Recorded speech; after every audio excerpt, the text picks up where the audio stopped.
ಉಪಮುಖ್ಯಮಂತ್ರಿಗಳಾದಂಥ ಮೊನ್ನೆ D K Shivakumar ಅವರೇ ಹಣಕಾಸಿನ ಸಲಹೆಗಾರರಾದಂಥ ರಾಯರೆಡ್ಡಿ ಅವರೇ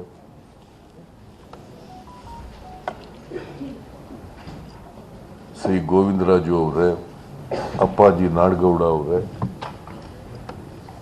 ಇತರ ಎಲ್ಲ ಅಧಿಕಾರಿ ಸ್ನೇಹಿತರೆ ಹಾಗೂ ಮಾಧ್ಯಮದ ಎಲ್ಲ ಮಿತ್ರರೇ, ಈಗಾಗಲೇ 7ನೇ ತಾರೀಕು ನಾಳಿದ್ದು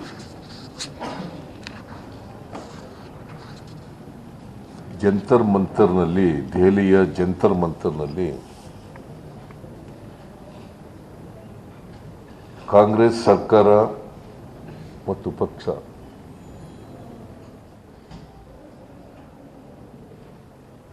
ಒಂದು ಪ್ರತಿಭಟನೆಯನ್ನ ಕೇಂದ್ರ ಸರ್ಕಾರದ ಗಮನವನ್ನು ಸೆಳೆಯಲಿಕ್ಕೋಸ್ಕರ, ಈ ದೇಶದ ಜನರ ಗಮನವನ್ನು ಸೆಳೆಯಲಿಕ್ಕೋಸ್ಕರ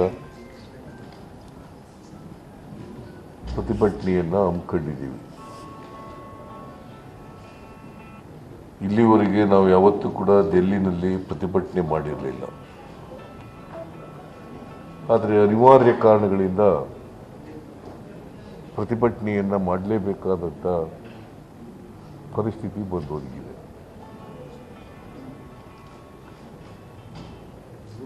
ಈ ಪ್ರತಿಭಟನೆ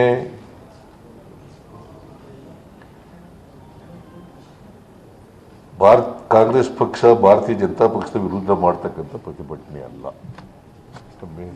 I am making it very clear. It is not against the BJP party by Congress party. ಇದು ರಾಜಕೀಯ ಪ್ರತಿಭಟನೆ ಅಲ್ಲ. ಈಗಾಗಲೇ ನಾನು ಪ್ರಸ್ತಾಪ ಮಾಡದಂತೆ ಇಡೀ ದೇಶದ ಜನರ ಗಮನವನ್ನು ಸೆಳೆಯಬೇಕು ನಮಗಾಗಿರ್ತಕ್ಕಂಥ ನ್ಯಾಯದ ಬಗ್ಗೆ, ಮಲತಾಯಿ ಧೋರಣೆ ಬಗ್ಗೆ ಕೇಂದ್ರ ಸರ್ಕಾರದಿಂದ, ಹಣಕಾಸು ಹಂಚಿಕೆಯಲ್ಲಿ ಆಗಿರ್ತಕ್ಕಂಥ ತಾರತಮ್ಯದ ಬಗ್ಗೆ,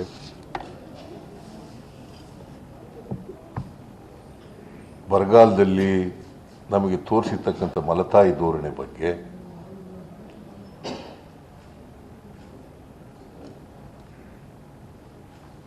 ಈ ಕಾರಣಗಳಿಗೋಸ್ಕರವಾಗಿ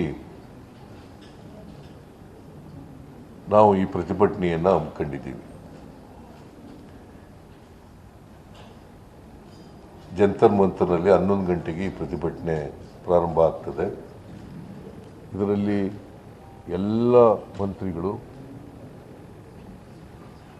ಎಲ್ಲ ಶಾಸಕರು, ಕೆಳಮನೆ ಮತ್ತು ಮೇಲ್ಮನೆ ಸದಸ್ಯರುಗಳು ಎಲ್ಲರೂ ಕೂಡ ಭಾಗವಹಿಸ್ತಾ ಇದ್ದಾರೆ.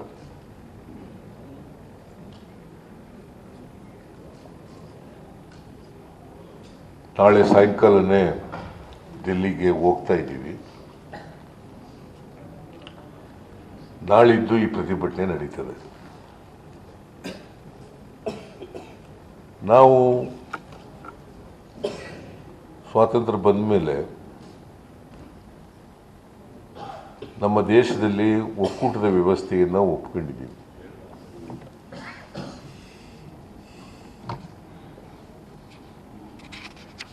ಸಂವಿಧಾನದ ಮೂಲಕ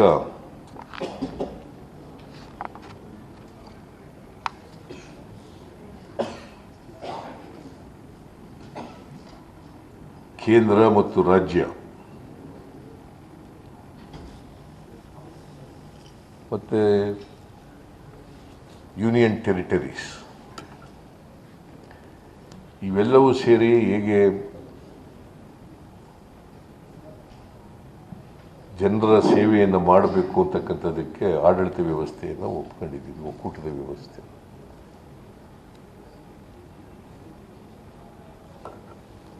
ದೇಶ ಅಂತಂದರೆ ರಾಜ್ಯಗಳು ಮತ್ತು ಕೇಂದ್ರಾಡಳಿತ ಪ್ರದೇಶಗಳಿಂದ ಕೂಡಿರ್ತಕ್ಕಂಥದ್ದು. ಕೇಂದ್ರಕ್ಕೆ ಬರ್ತಕ್ಕಂಥ ತೆರಿಗೆ ರಾಜ್ಯಗಳಿಂದ ಬರ್ತಕ್ಕಂಥ ತೆರಿಗೆ. ಕೇಂದ್ರಾಡಳಿತ ಪ್ರದೇಶಗಳಿಂದ ಬರ್ತಕ್ಕಂಥ ತೆರಿಗೆ. ಐ ರಿಪೀಟ್, ಕೇಂದ್ರ ಸರ್ಕಾರದ ತೆರಿಗೆ ಹಣ ಅಂತಂದರೆ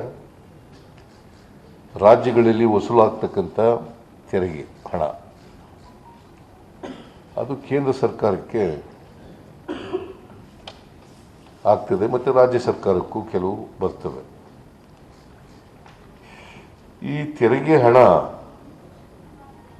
ಈಗ income tax, corporate tax, GST, petrol diesel ಮೇಲೆ ಬರ್ತಕ್ಕಂಥ ತೆರಿಗೆ,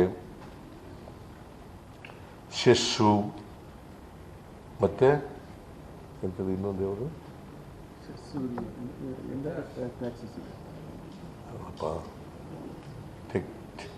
ಸೆಸ್ ಮತ್ತು ಇನ್ನೊಂದು ಯಾವುದಯ್ಯ ಅಡಿಷನಲ್ ಎಕ್ಸೈಸ್ ಡ್ಯೂಟಿ, ಸರ್ಚಾರ್ಜ್,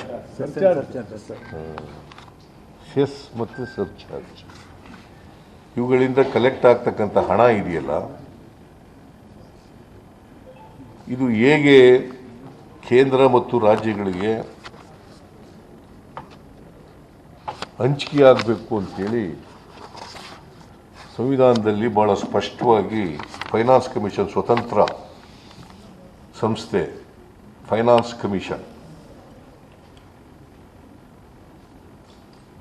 ಅದು ಹಂಚಿಕೆ ಮಾಡ್ತದೆ. ಕೇಂದ್ರಕ್ಕೆ ಎಷ್ಟು ಇರಬೇಕು, ರಾಜ್ಯಕ್ಕೆ ಎಷ್ಟು ಹೋಗಬೇಕು ಅಂತ ಹಂಚಿಕೆ ಮಾಡ್ತದೆ. Article 7th Schedule of the Indian Constitution, 7th Schedule of the Indian Constitution ಇದನ್ನು ಹೇಳ್ತದೆ. ಇದು ಒಂದು ಸ್ವತಂತ್ರ ಸಂಸ್ಥೆ, ಹಣಕಾಸಿನ ಸಂಸ್ಥೆ, ಸ್ವತಂತ್ರ ಸಂಸ್ಥೆ. ಕೇಂದ್ರದಲ್ಲೂ ಇದೆ, ರಾಜ್ಯದಲ್ಲೂ ಕೂಡ ಮಾಡ್ಕೊಂಡಿದ್ದೀವಿ. Central finance commission, state finance commission ಅಂತ ಮಾಡ್ಕೊಂಡಿದ್ದೀವಿ. ಯಾಕಂದರೆ ಸ್ಟೇಟ್ಗೆ ಬರ್ತಕ್ಕಂಥ ತೆರಿಗೆಗಳು ಸ್ಥಳೀಯ ಸಂಸ್ಥೆಗಳಿಗೆ ಮತ್ತು ರಾಜ್ಯಕ್ಕೆ ಹೇಗೆ ಹಂಚಿಕೆ ಆಗಬೇಕು ಅನ್ನೋದು ಸ್ಟೇಟ್ ಕಮಿಷನ್ ಮಾಡ್ತದೆ. ಸೆಂಟ್ರಲ್ ಕಮಿಷನ್ನು ಸೆಂಟರ್ಗೆ ಮತ್ತು ರಾಜ್ಯಗಳಿಗೆ ಹೇಗೆ ಮಾಡಬೇಕು ಅಂತಕ್ಕಂಥದ್ದನ್ನು ಮಾಡ್ತದೆ. ಇಲ್ಲಿವರೆಗೆ 15 ಫೈನಾನ್ಸ್ ಕಮಿಷನ್ಗಳು ಆಗಿದ್ದಾವೆ. ಇಲ್ಲಿವರೆಗೆ 15ನೇ ಫೈನಾನ್ಸ್ ಕಮಿಷನ್ ರಿಪೋರ್ಟು ನಡೀತಾ ಇದೆ. ಆ ರಿಪೋರ್ಟ್ ಪ್ರಕಾರ ಜಾರಿ ಆಗ್ತಾ ಇದೆ.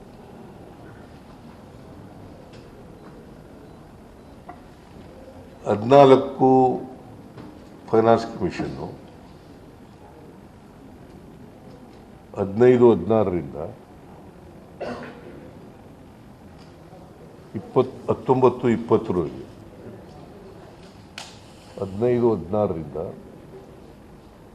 19-20ರವರೆಗೆ 5 ವರ್ಷಗಳು ಒಂದು ಫೈನಾನ್ಸ್ ಕಮಿಷನ್ ಕೊಡ್ತಕ್ಕಂಥ ರಿಪೋರ್ಟು 5 ವರ್ಷ ಜಾರಿಯಾಗುತ್ತೆ.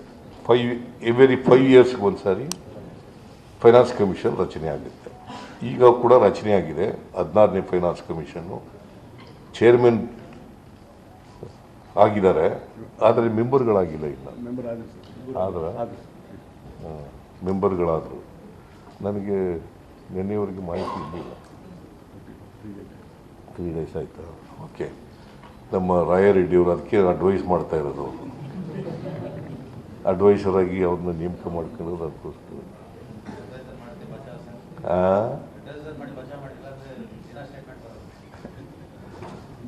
ಸೊ ಮೆಂಬರ್ಗಳು ಕೂಡ ನೇಮಕ ಮಾಡಿದ್ದಾರೆ.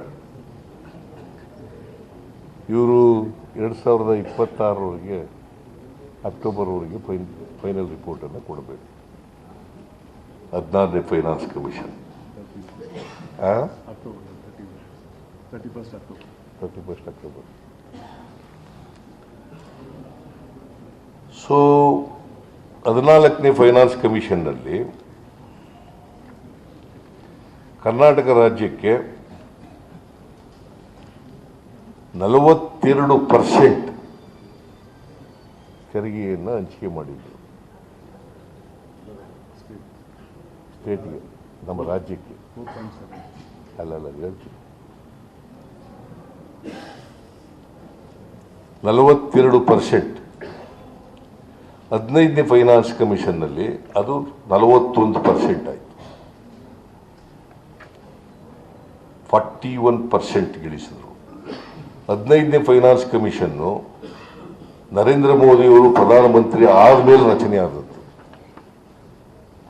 15-16ರಲ್ಲಿ ಅವರು 14-15ರಲ್ಲಿ ಪ್ರಧಾನಮಂತ್ರಿ ಆದರು. 14ರಲ್ಲಿ 15-16ರಲ್ಲಿ ರಚನೆ ಆಯಿತು. ನಮಗೆ ಈ 14ನೇ ಹಣಕಾಸಿನ ಆಯೋಗದ ಇಂದ 15ನೇ ಹಣಕಾಸಿನ ಆಯೋಗಕ್ಕೆ 14ನೇ ಹಣಕಾಸಿನ ಆಯೋಗದಲ್ಲಿ 4.71% 4.71% ಇದ್ದದ್ದು 15ನೇ ಹಣಕಾಸಿನ ಆಯೋಗದಲ್ಲಿ 3.64. I repeat, in 14th Finance Commission, we got 4.71% of taxes, of total taxes. It has been reduced to, in 15th Finance Commission, 3.64. ತಪ್ಪರಿಯಕ್ಕೆ ಹೋಗ್ಬಿಡಿ. ಫ್ರಮ್ 4.7 ಇಂದ 7.1 ಇಂದ 3.64 ಅಂದರೆ 1.07% ಕಡಿಮೆ ಆಗಿದೆ. 1.07% ಕಡಿಮೆ ಆಗಿದೆ.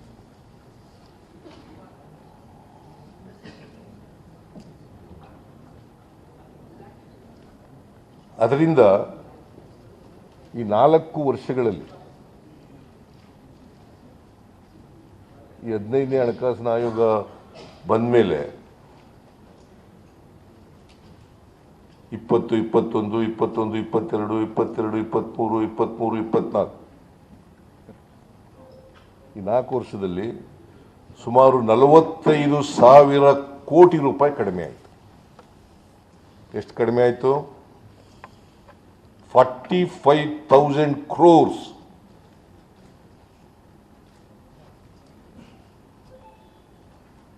ಬರೀ ಟ್ಯಾಕ್ಸ್ ಡೆವಲ್ಯೂಷನ್ ಒಂದರಲ್ಲೇ ಎಷ್ಟು?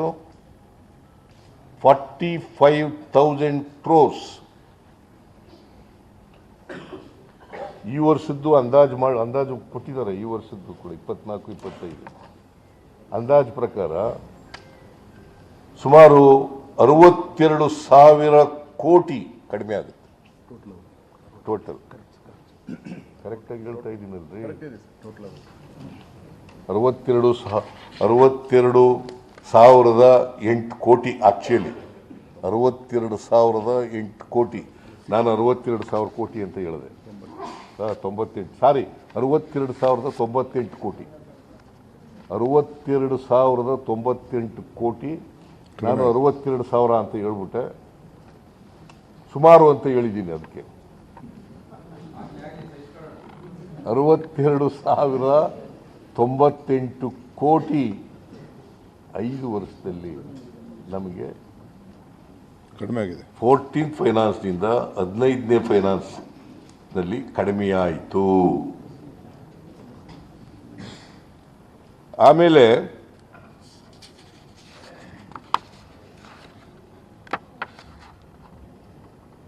ಈ ಒಕ್ಕೂಟದ ವ್ಯವಸ್ಥೆಯಲ್ಲಿ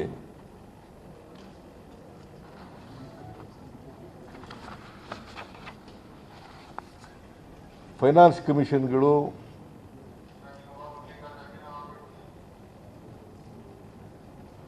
ಹಂಚಿಕೆ ಮಾಡುವಾಗ ಅವರಿಗೆ ಮನವರಿಕೆ ಆಯಿತು. 4.71ರಿಂದ 3.64ಕ್ಕೆ ಬಂದಿದ್ದರಿಂದ ನಮಗೆ ವಿಶೇಷ ಗ್ರ್ಯಾಂಟ್ಸನ್ನು ಕೊಟ್ಟರು. ಸ್ಪೆಷಲ್ ಗ್ರ್ಯಾಂಟ್ಸ್ 5,495 ಕೋಟಿ. ಎಷ್ಟು? 5,495 ಕೋಟಿ ರೂಪಾಯಿಗಳನ್ನು ಅವ್ರಿಗೇನೆ ಫೈನಾನ್ಸ್ ಕಮಿಷನ್ ಅವ್ರಿಗೇನೆ ಮನವರಿಕೆಯಾಗಿ ನಮಗೆ ಸ್ಪೆಷಲ್ ಗ್ರ್ಯಾಂಟ್ಸನ್ನು 5,495 ಕೋಟಿ ಕೊಟ್ಟು ಇದು ಇಂಟ್ರೀಮ್ ಬಜೆಟ್ನಲ್ಲಿ ಕೊಟ್ಟದ್ದು. ಇಂಟ್ರೀಮ್ ಬಜೆಟ್ನಲ್ಲಿ ರೆಕಮೆಂಡ್ ಮಾಡೋದು ಇದು. ಕರ್ನಾಟಕ ಕೊಡ್ರಿ 5,495 ಕೋಟಿ ಕೊಡಿ ಅಂತೇಳಿ ಕೇಂದ್ರ ಸರ್ಕಾರಕ್ಕೆ ಹೇಳಿದ್ರು. ಆಮೇಲೆ ಹೇಳ್ತೀನಿ. ಮೈಕ್ ಕೇಳಿಸ್ತಾ ಇಲ್ವಾ? ಈಗ ಕೇಳಿಸ್ತಾ ಇದೆಯಾ? ಸ್ವಲ್ಪ ಅದನ್ನು ಆಫ್ ಮಾಡೋದು.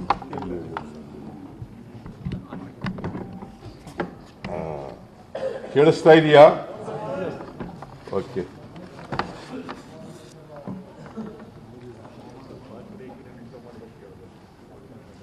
ನಾನು ಸ್ವಲ್ಪ ಈ ಕಡೆ ಆ ಕಡೆ ನೋಡ್ತೀನಲ್ಲ, ಅದರಿಂದ ಕೇಳಿಸ್ತಾ ಇಲ್ಲ. ಏನು ಹೇಳ್ತಾ ಇದ್ದೆ? 5,495 ಕೋಟಿ ವಿಶೇಷ ಅನುದಾನವನ್ನ ಇಂಟ್ರೀಮ್ ರಿಪೋರ್ಟ್ನಲ್ಲಿ, ಮಧ್ಯಂತರ ವರದಿನಲ್ಲಿ ಶಿಫಾರಸು ಮಾಡಿದ್ರು. ನಾನು ಕೂಡ ಇದನ್ನ ಅಸೆಂಬ್ಲಿನಲ್ಲಿ ಪ್ರಸ್ತಾಪ ಮಾಡಿದೆ. ತಗೊಳ್ರಿ, ಇದನ್ನ ಹೋಗಿ ಕೇಳ್ರಿ ಕೇಂದ್ರ ಸರ್ಕಾರನ ಅಂತೇಳಿ. ಯಡಿಯೂರಪ್ಪನವ್ರು ಇದ್ದಾಗಲೂ ಕೇಳಿದೆ, ಬಸವರಾಜ ಬೊಮ್ಮಾಯಿ ಇದ್ದವರು ಕೇಳಿದೆ.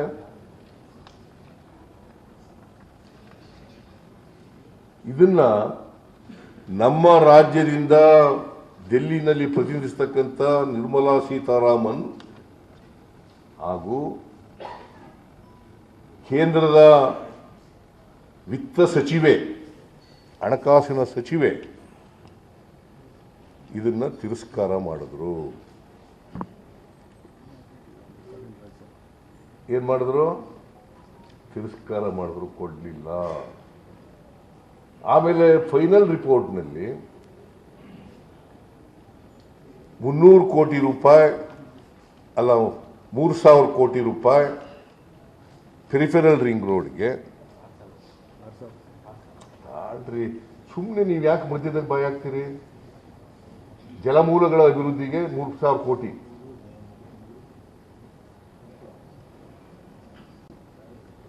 ಕೆರೆಗಳು ಮತ್ತೆ ಬೇರೆ ವಾಟರ್ ಬಾಡೀಸ್ಗಳನ್ನ ಅಭಿವೃದ್ಧಿಪಡಿಸಲಿಕ್ಕೆ 3,000 ಕೋಟಿ, ಪೆರಿಫೆರಲ್ ರಿಂಗ್ ರೋಡ್ಗೆ 3,000 ಕೋಟಿ, ಒಟ್ಟು 6,000 ಕೋಟಿ ರೂಪಾಯಿಗಳನ್ನ ನಮಗೆ ಅಡಿಷನಲ್ ಆಗಿ ಕೊಡಬೇಕು ಅಂತ ಶಿಫಾರಸು ಮಾಡಿದ್ರು.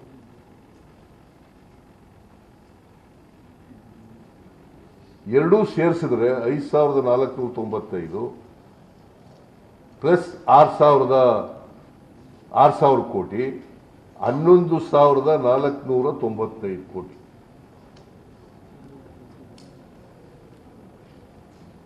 $11,495 in addition to 62,098 crores. Please, 62,000 ಡೆವಲ್ಯೂಷನಲ್ಲಿ ಕಡಿಮೆ ಆದದ್ದು, ಇದು ಸ್ಪೆಷಲ್ ಗ್ರಾಂಟ್ಸ್ ಅಂತ ನಮಗೆ ಕೊಟ್ಟಿದ್ದದು. ಇಷ್ಟು ರಾಜ್ಯಕ್ಕೆ ನಷ್ಟ ಆಯಿತು.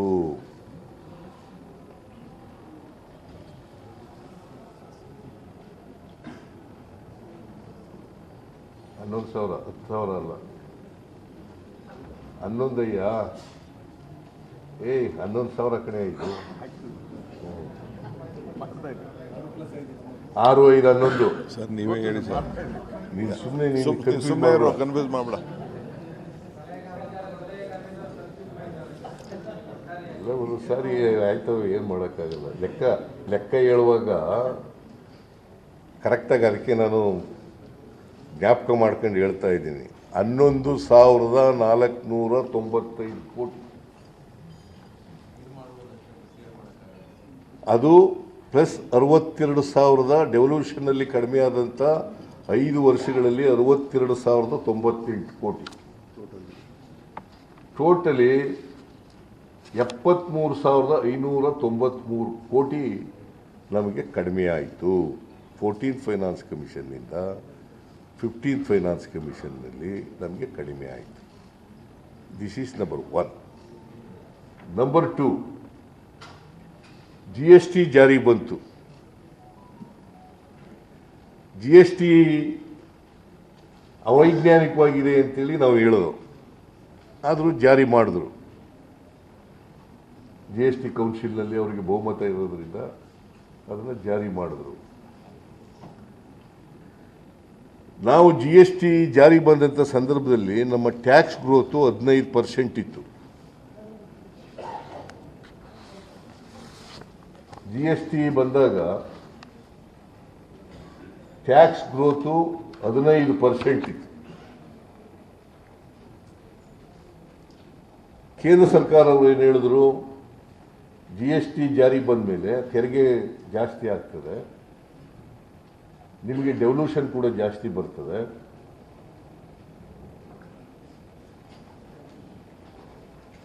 ಅಂತ ಹೇಳಿದ್ರು. ಆಮೇಲೆ ನಿಮಗೆ ನಷ್ಟ ಆದರೆ ಅದನ್ನು ತುಂಬಿಸ್ಕೊಡ್ತೀವಿ. 15% ಏನು ಈಗ ಟ್ಯಾಕ್ಸ್ ಗ್ರೋತ್ ಇದೆ, ಅದನ್ನು ಅವರೇಜ್ ರಾಷ್ಟ್ರದಲ್ಲಿ 14% ಅಂತ ತೀರ್ಮಾನಕ್ಕೆ ಬಂದರು. 14% ಅಷ್ಟು ನಷ್ಟವನ್ನು ನಾವು ಪರಿಹಾರ ರೂಪದಲ್ಲಿ ಕೊಡ್ತೇವೆ. ರಾಜ್ಯಕ್ಕಾದಂಥ ನಷ್ಟವನ್ನು ಪರಿಹಾರ ರೂಪದಲ್ಲಿ ಕೊಡ್ತೇವೆ. ಅದು 5 ವರ್ಷ ಆಮೇಲೆ ಮುಂದುವರೆದು ನೋಡೋಣ ಅಂತ ಹೇಳಿದರು. ನಷ್ಟ ಮುಂದುವರೆದ್ರೆ ಈಗ ಅದನ್ನು ಜೂನ್ 2022ಕ್ಕೆ ನಿಲ್ಲಿಸ್ಬಿಟ್ರು ಪರಿಹಾರ ಕೊಡೋದು.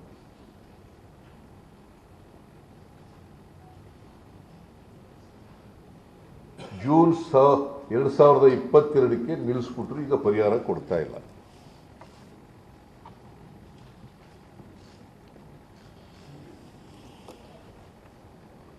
ಅಲ್ಲಿವರೆಗೆ 5 ವರ್ಷಗಳ ಕಾಲ ಪರಿಹಾರ ಕೊಟ್ಟರು, ನಷ್ಟ ಆಗಿರೋಂಥ ಪರಿಹಾರ ಕೊಟ್ಟರು. ಈಗ ನಾವು 15% ತಲುಪಕ್ಕೆ ಸಾಧ್ಯನೇ ಆಗಿಲ್ಲ. ಟ್ಯಾಕ್ಸ್ ಗ್ರೋತ್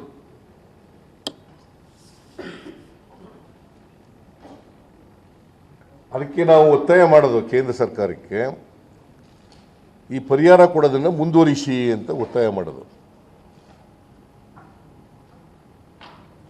ಪರಿಹಾರ ಕೊಡ್ತಕ್ಕಂಥದ್ದನ್ನು ಮುಂದುವರಿಸಿ, ಆದರೆ ಕೇಳಲಿಲ್ಲ. ಯಾಕಂತಂದರೆ GST ಕೌನ್ಸಿಲ್ನಲ್ಲಿ ನಮ್ಮವರಿದ್ದರೂ ಕೂಡ ಅವರ ರಾಜ್ಯಗಳು ಮುಖ್ಯಮಂತ್ರಿಗಳೇ ಜಾಸ್ತಿ ಇರೋದ್ರಿಂದ, ಅವ್ರ ಪ್ರತಿನಿಧಿಗಳೇ ಜಾಸ್ತಿ ಇರೋದ್ರಿಂದ ಅಲ್ಲಿ ಮೆಜಾರಿಟಿ ಮೆಂಬರ್ಸ್ಗಳ ಮೇಲೆ ಡಿಸಿಷನ್ ಆಗಿ ಅದು ಕೊಡಲಿಕ್ಕಾಗಲಿಲ್ಲ. So this is the position.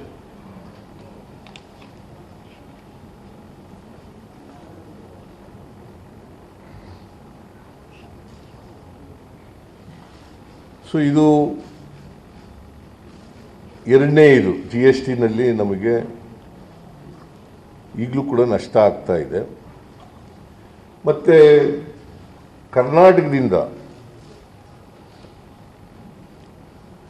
ಕರ್ನಾಟಕದಿಂದ ಸುಮಾರು 4,30,000 ಕೋಟಿ ತೆರಿಗೆ ವಸೂಲಾಗ್ತದೆ. ಕರ್ನಾಟಕದಿಂದ 4,30,000 ಕೋಟಿ ರೂಪಾಯಿಗಳಷ್ಟು ಸುಮಾರು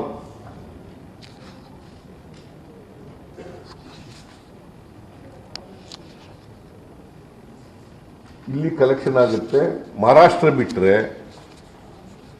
V are number 2 in the country as far as the collection is concern.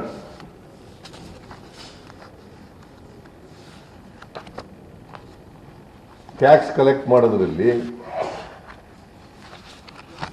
Maharashtra ರಾಜ್ಯವನ್ನು ಬಿಟ್ಟರೆ Karnataka number 2 in the country.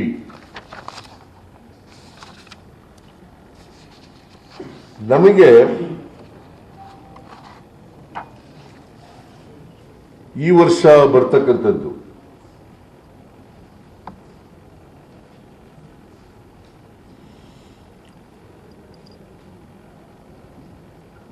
ತೆರಿಗೆ ಪಾಲಿನಲ್ಲಿ ಅಂದರೆ 23-24ನೇ ವರ್ಷಕ್ಕೆ ಬರ್ತಕ್ಕಂಥದ್ದು ತೆರಿಗೆ ಪಾಲಿನಲ್ಲಿ 37,252 ಕೋಟಿ 37,252 ಕೋಟಿ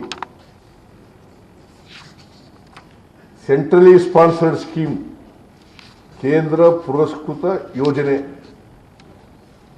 ಗ್ರಾಂಟ್ ಬರೋದು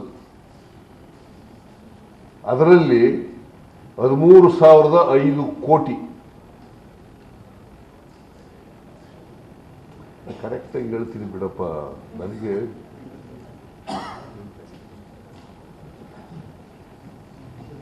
13,005 ಕೋಟಿ ಬೋತ್ ಪುಟ್ ಟುಗೆದರ್ ಈ ವರ್ಷ ಸಿಗ್ತಕ್ಕಂಥದ್ದು 50,257 ಕೋಟಿ. Whereas the collection from Karnataka is 4,30,000 crores. But we are getting back 50,257 crores. That means to say, 100 ರೂಪಾಯಿನಲ್ಲಿ 12ರಿಂದ 13 ರೂಪಾಯಿ ನಾವು ಸಿಕ್ಕುತ್ತೆ. ಪ್ಲೀಸ್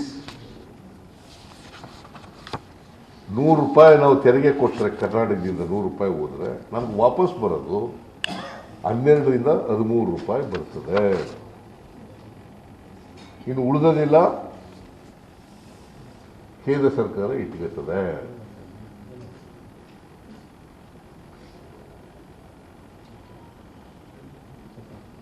ಆಮೇಲೆ ನಮ್ಮ ಇಲ್ಲಿ ವಿರೋಧ ಪಕ್ಷದವರು ಮಾತಾಡ್ತಾರೆ, ನಾವು ಜಾಸ್ತಿ ಕೊಟ್ಟಿದ್ದೀವಿ, ಕರ್ನಾಟಕ ಏನು ಅನ್ಯಾಯ ಆಗಿಲ್ಲ, ಎಲ್ಲ ಏನು ಬಾಕಿ ಕೊಡಬೇಕಾಗಿಲ್ಲ ಅಂತೆಲ್ಲ ಮಾತಾಡ್ತಾರೆ.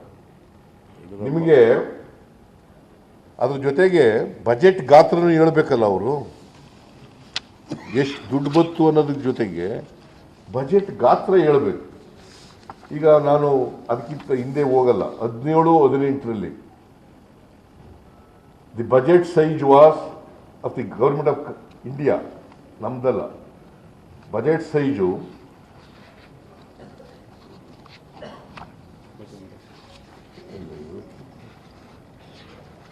21,46,735 ಕೋಟಿ ಅವತ್ತು ಬಜೆಟ್ ಇದ್ದದ್ದು 17-18.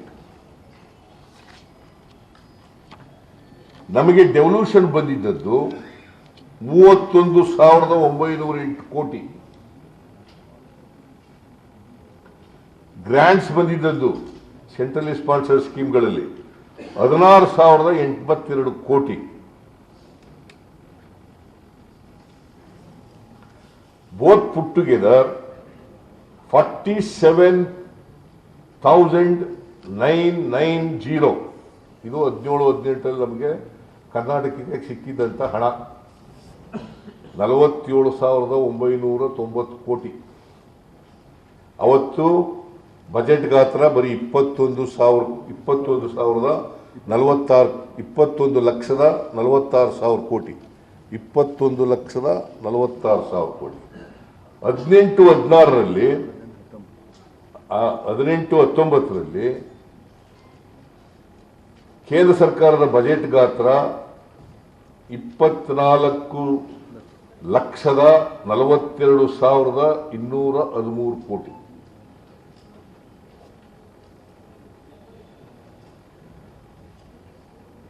ಆಗ ನಮಗೆ ಸೆಂಟ್ರಲ್ ಡೆವಲ್ಯೂಷನ್ ಬಂದಿದ್ದು, ಟ್ಯಾಕ್ಸ್ ಡೆವಲ್ಯೂಷನ್ ಬಂದಿದ್ದು 36,215 ಕೋಟಿ, ಮತ್ತೆ ಗ್ರಾಂಟ್ಸ್ ಬಂದಿದ್ದು 14,942 ಕೋಟಿ.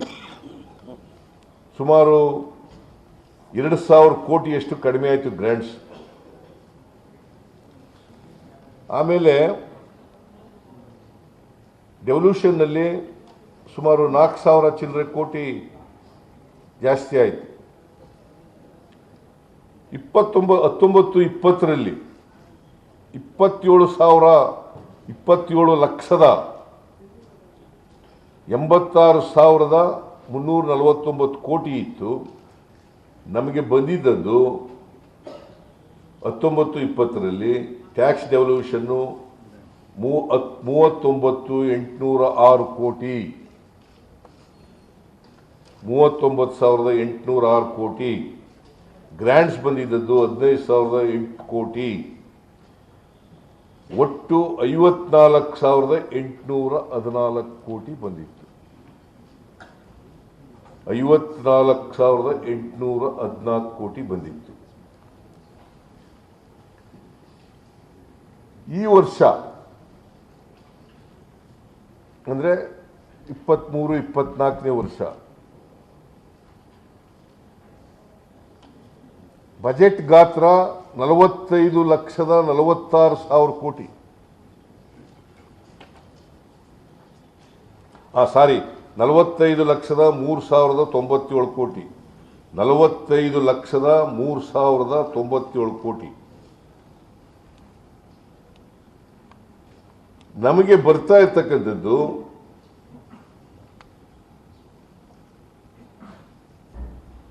$37,252 ಕೋಟಿ ಟ್ಯಾಕ್ಸ್ ಡೆವಲ್ಯೂಷನ್ನಲ್ಲಿ, 13,005 ಕೋಟಿ ಗ್ರ್ಯಾಂಟ್ಸ್ನಲ್ಲಿ, ಒಟ್ಟು 50,250. ಒಟ್ಟು 50,257 ಕೋಟಿ ಅಂತಂದ್ರೆ 18-19ರಲ್ಲಿ 24,042,000 ಕೋಟಿ ಗಾತ್ರ ಇದ್ದಾಗ 51,157 ಕೋಟಿ ಬಂತು. ಈಗ 45,03,000 ಕೋಟಿ ಇರುವಾಗ ಬರೀ 50,257 ಕೋಟಿ ಬರ್ತದೆ.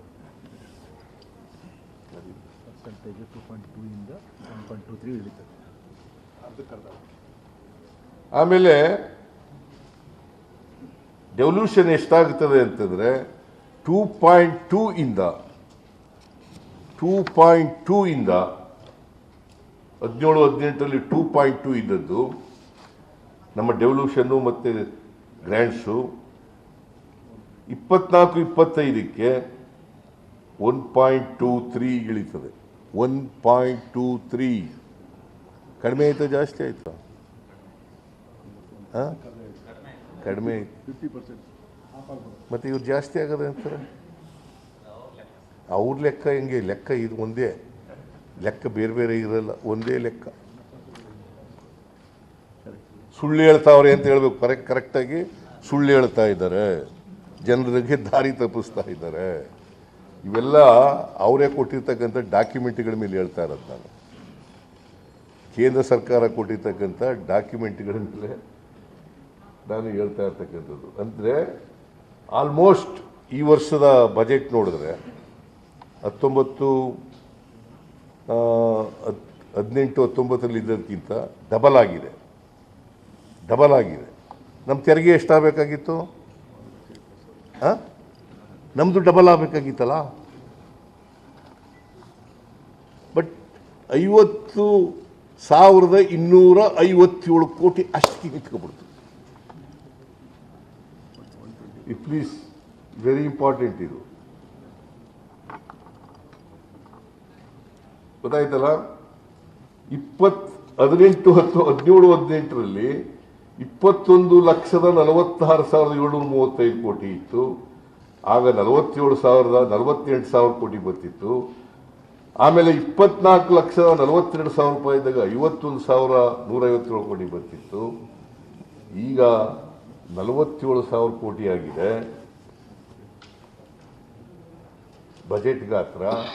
ಆದರೆ ನಮಗೆ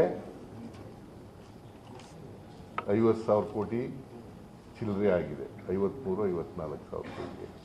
ಅಂದರೆ ಬಜೆಟ್ ಗಾತ್ರ ಜಾಸ್ತಿ ಆದಷ್ಟು ನಮ್ಮ ಡೆವಲ್ಯೂಷನು ಜಾಸ್ತಿ ಆಗಬೇಕಾಗಿತ್ತು, ಗ್ರ್ಯಾಂಟ್ಸು ಜಾಸ್ತಿ ಆಗಬೇಕಾಗಿತ್ತು. ಡಬಲ್ ಮಾಡೋದ್ರ ಬದಲು ಅಷ್ಟೇ ಅರ್ಧಕ್ಕೆ ನಿಂತೋಗ್ಬಿಟ್ಟದೆ, ಗೊತ್ತಾಯ್ತಲ್ಲ. ಆಮೇಲೆ ಈ ಸೆಸ್ಸು ಸರ್ಚಾರ್ಜು ಪ್ರತಿ ವರ್ಷ ಹೆಚ್ಚು ಮಾಡ್ಕೊಂಡು ಹೋಗ್ತಾ ಇದ್ದಾರೆ. ಸೆಸ್ಸು ಮತ್ತು ಸರ್ಚಾರ್ಜನ್ನು ಪ್ರತಿ ವರ್ಷ ಹೆಚ್ಚು ಮಾಡ್ಕೊಂಡು ಹೋಗ್ತಾ ಇದ್ದಾರೆ. ಇದರಲ್ಲಿ ರಾಜ್ಯಗಳಿಗೆ ಪಾಲು ಕೊಡಲ್ಲ. ಯಾವುದರಲ್ಲಿ? ಸೆಸ್, ಸರ್ಚಾರ್ಜ್, ಇದನ್ನು ಕೇಂದ್ರ ಸರ್ಕಾರನೇ ಇಟ್ಕೊಬಿಡ್ತದೆ. ಸೆಸ್ಸು ಸರ್ಚಾರ್ಜ್ ಕೊಡೋರು ಯಾರು? ಪೆಟ್ರೋಲ್ ಮೇಲೆ, ಡೀಸೆಲ್ ಮೇಲೆ ನಾವೇ. ನಮಗೂ ಕೊಡಬೇಕಲ್ಲ ಪಾಲು, ಕೊಡಲ್ಲ. ಅವರೇ ಇಟ್ಕೊಬಿಡ್ತಾರೆ ಎಲ್ಲ.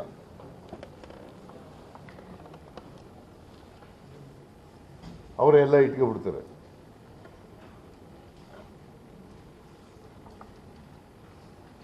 ಸೊ ನಾವು ಅದಕ್ಕೆ ಈಗ 16ನೇ ಫೈನಾನ್ಸ್ ಕಮಿಷನ್ ಮುಂದ್ಗಡೆ ಇದನ್ನ ಸ್ಟ್ರಾಂಗ್ ಆಗಿ ಆರ್ಗ್ಯುಮೆಂಟ್ ಮಾಡ್ತೀವಿ. ಸೆಸ್ಸು ಮತ್ತು ಸರ್ಚಾರ್ಜಲ್ಲೂ ಪಾಲು ಕೊಡಬೇಕು ನಮಗೆ ರಾಜ್ಯಕ್ಕೆ ಅಂತ. ಕರ್ನಾಟಕದಿಂದ ಶೇಖರಣೆ ಆಗೋದು ಅದು. ಸೆಸ್ ಮತ್ತು ಸರ್ಚಾರ್ಜು ಕರ್ನಾಟಕದಿಂದ ಶೇಖರಣೆ ಆಗೋದು. ಅದರಲ್ಲಿ ಪಾಲು ಇಲ್ಲ ನಮಗೆ. ಆಮೇಲೆ 1% ಡಿಫೆನ್ಸ್ಗೆ ಅಂತ ಇಟ್ಕೋತಾರೆ ಕೊಟ್ಟ ದುಡ್ಡಿನಲ್ಲಿ. 1% ಡಿಫೆನ್ಸ್ಗೆ ಅಂತ ಇಟ್ಕೊಬಿಡ್ತಾರೆ. ಕೊಟ್ಟ ಈ ಫೈನಾನ್ಸ್ ಕಮಿಷನ್ ಶಿಫಾರಸು ಮಾಡ್ತದಲ್ಲ, ಅದರಲ್ಲಿ 1% ಡಿಫೆನ್ಸ್ಗೆ ಅಂತ ಇಟ್ಕೊಬಿಡ್ತಾರೆ. ಅದರಲ್ಲೂ ಕೋತ ಬೀಳ್ತು. ಒಟ್ಟು ಕರ್ನಾಟಕದಿಂದ ಸುಮಾರು 1,87,000 ಕೋಟಿ ರೂಪಾಯಿ ಕರ್ನಾಟಕಕ್ಕೆ. 1,87,000 ಕೋಟಿ ರೂಪಾಯಿ ನಮಗೆ ಬರಬೇಕಾಗಿದ್ದದ್ದು ಬರಲಿಲ್ಲ.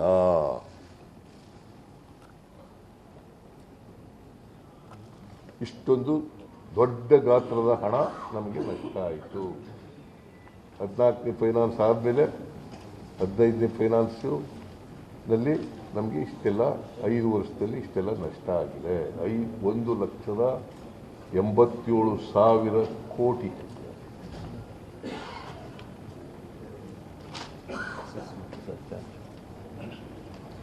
ಆಮೇಲೆ ಎಲ್ಲೂ ಸೇರಿ ಇದು ನಮಗೆ ಡೆವಲ್ಯೂಷನ್ನು, ಬಿಕಾಸ್ ನಮಗೆ ಡೈರೆಕ್ಟ್ ಟ್ಯಾಕ್ಸು ನಮ್ಮ ರಾಜ್ಯದಿಂದ 2,40,000 ಕೋಟಿ ಹೋಗುತ್ತೆ. ಇನ್ಕಮ್ ಟ್ಯಾಕ್ಸು, ಕಾರ್ಪೊರೇಟ್ ಟ್ಯಾಕ್ಸು ಇವೆಲ್ಲ ಸೇರಿ 2,40,000 ಕೋಟಿ ಆಗುತ್ತೆ. ಆಮೇಲೆ ಇದು ಎಂಥದ್ದು GST ಎಲ್ಲ 1,30,000 ಕೋಟಿ ಆಗುತ್ತೆ. ಆಮೇಲೆ ಬೇರೆ ಬೇರೆವೆಲ್ಲ ಸೆಸ್ಸು, ಸರ್ಚಾರ್ಜು ಇವೆಲ್ಲ ಸೇರಿ, ಆಮೇಲೆ ರೋಡ್ ಟ್ಯಾಕ್ಸು ಇವೆಲ್ಲ ಸೇರ್ಕೊಂಡು 4,30,000 ಕೋಟಿ ಕರ್ನಾಟಕದಿಂದ ಈ ವರ್ಷ ಕಲೆಕ್ಟ್ ಆಗ್ತಾ ಇರ್ತಕ್ಕಂಥದ್ದು. 4,30,000 ಕೋಟಿ. ನಮಗೆ ಅದರಲ್ಲಿ ಬರೋದು 50,257 ಕೋಟಿ.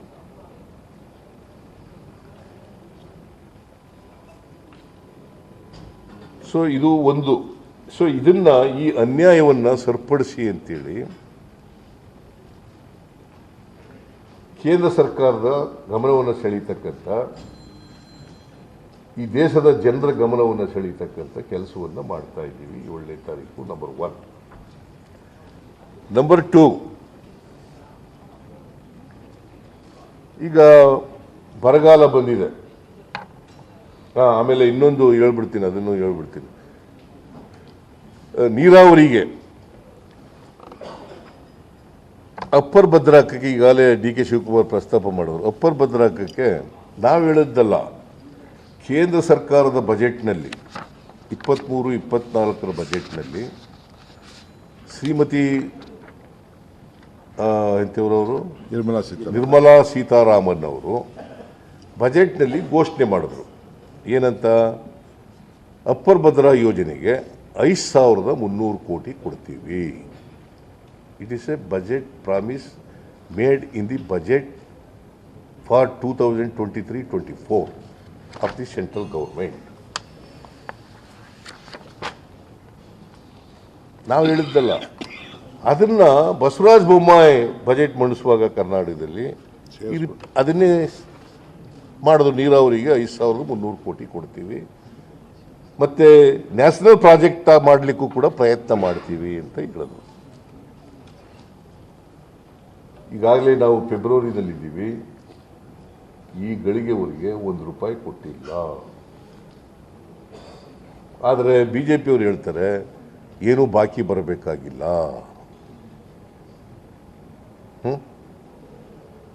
ಯಾವುದು ಸರಿ? ನಿರ್ಮಲಾ ಸೀತಾರಾಮನ್ ಹೇಳಿರೋದು ಬಜೆಟ್ನಲ್ಲಿ, ಕೇಂದ್ರ ಸರ್ಕಾರದ ಬಜೆಟ್ನಲ್ಲಿ 5,300 ಕೋಟಿ ಅಪ್ಪರ್ ಭದ್ರಾ ಕೊಡ್ತೀವಿ, ಕೊಡಲಿಲ್ಲ. 2.5 ಲಕ್ಷ ಹೆಕ್ಟೇರ್ ಪ್ರದೇಶಕ್ಕೆ ನೀರು ಕೊಡ್ತಕ್ಕಂಥ ಪ್ರಾಜೆಕ್ಟ್ ಇದು.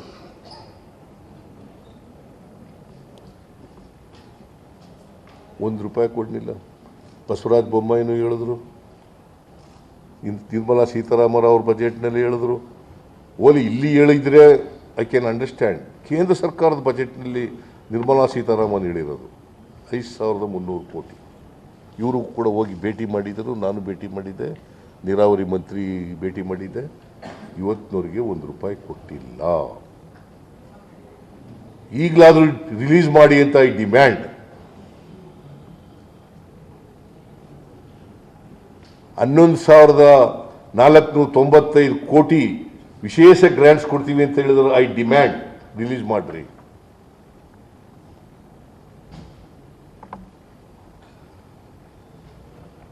ಸೊ ಇದು ಮಾಡಲಿಲ್ಲ. ಆಮೇಲೆ ಮಹದಾಯಿ ಯೋಜನೆ, ಎನ್ವೈರನ್ಮೆಂಟಲ್ ಕ್ಲಿಯರೆನ್ಸ್ ಆಗಬೇಕು, ಇವತ್ತಿನವರೆಗೆ ಮಾಡಿಕೊಟ್ಟಿಲ್ಲ. ಮಹದಾಯಿ ಯೋಜನೆ ಎನ್ವೈರನ್ಮೆಂಟಲ್ ಕ್ಲಿಯರೆನ್ಸ್ ಆಗಬೇಕು, ನೋಟಿಫಿಕೇಶನ್ ಆಗಿದೆ, ಗೆಜೆಟ್ ನೋಟಿಫಿಕೇಶನ್ ಆಗಿದೆ. ಎನ್ವೈರನ್ಮೆಂಟಲ್ ಕ್ಲಿಯರೆನ್ಸು ಕೇಂದ್ರ ಸರ್ಕಾರ ಮಾಡಬೇಕು, ಇವತ್ತಿನವರೆಗೆ ಮಾಡಿಲ್ಲ. ಹಾಗಾಗಿ ಆ ಕೆಲಸ ತಗೊಳಕ್ಕಾಗಿಲ್ಲ. 7.56 ಕುಡಿಯ ನೀರಿಗೆ ಹುಬ್ಬಳ್ಳಿ, ಧಾರವಾಡ ಮತ್ತು ಬೇರೆ ನಗರಗಳಿಗೆ ನೀರು ಕೊಡೋಕ್ಕೆ ನಮಗೆ ಟ್ರಿಬ್ಯುನಲ್ನಲ್ಲಿ 7.56 TMC ನೀರನ್ನು ಕೊಟ್ಟಿದ್ದಾರೆ. ಅದನ್ನು ಉಪಯೋಗಿಸ್ಕೊಳ್ಳಿಕ್ಕೆ ಪ್ರಾಜೆಕ್ಟ್ ಪ್ರಾರಂಭ ಮಾಡಬೇಕು. ನಾವು ಕ್ಲಿಯರೆನ್ಸ್ ಕೊಡಿ ಅಂದರೆ ಕೊಟ್ಟಿಲ್ಲ ಇವತ್ತಿನವರಿಗೆ.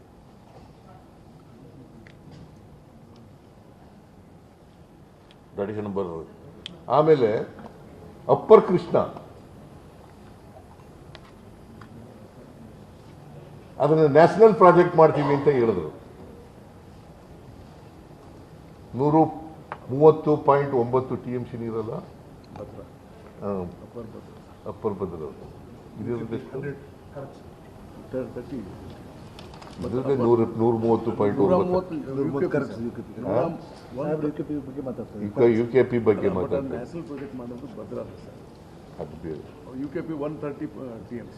Third stage UKP third stage. ಅವರು ಇವತ್ತಿನವರೆಗೂ ಒಂದು ಅಫಿಡವಿಟ್ ಹಾಕಲಿಲ್ಲ, ಸ್ಟೇ ಕೊಟ್ಬಿಟ್ಟಿದ್ದಾರೆ. ಅದನ್ನು ವೆಕೇಟ್ ಮಾಡಿಸಿ ಅಫಿಡವಿಟ್ ಹಾಕಿ ನಮಗೆ ಇವತ್ತಿನವರೆಗೆ ಗೆಜೆಟ್ ನೋಟಿಫಿಕೇಶನ್ ಮಾಡಿಕೊಟ್ಟಿಲ್ಲ. ಇವತ್ತಿನವರೆಗೆ ಗೆಜೆಟ್ ನೋಟಿಫಿಕೇಶನ್ ಮಾಡಿಕೊಟ್ಟಿಲ್ಲ. ಮೇಕೆದಾಟು ಕುಡಿಯ ನೀರು ಬೆಂಗಳೂರಿಗೆ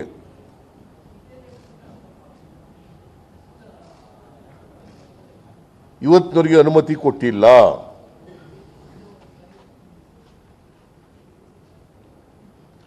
ಇದು ಎರಡನೇದು. ಮೂರನೇದು,